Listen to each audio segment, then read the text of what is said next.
разглеждаме нейната интимна енергия спрямо теб в момента. Видеото е с обща енергия, няма да резонира за всички. За разглеждане на конкретна ситуация се изготвя лично таро четене, за което можете да ме потърсите на лично съобщение.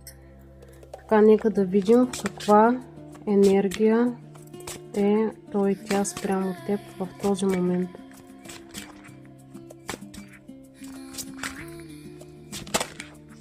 Каква енергия той и тя спрямо теб в този момент, като с тези карти разглеждаме интимна енергия.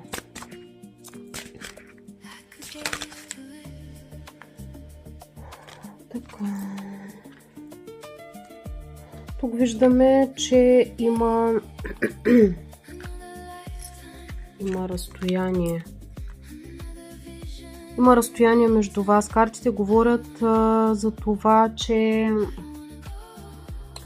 един вид човека може много да ви обича или да има много силни чувства към вас, но ситуацията е такава, че трябва да се отдръпне, че трябва да те остави и да продължи напред. Каква е ситуацията? Може да е намеса на трети лица, под каквато и да е форма, или пък нещо друго, което стои между вас. И оттам също така виждаме как човека се опитва да потисне чувствата, които изпитва към теб. Защото ситуацията е такава, че предпочита да предпази себе си,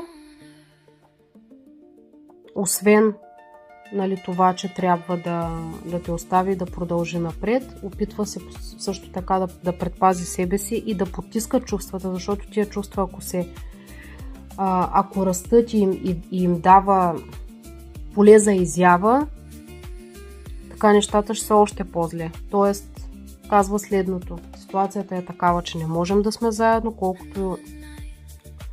колкото и силни чувства да изпитвам спрямо теб, аз трябва да се отдалеча.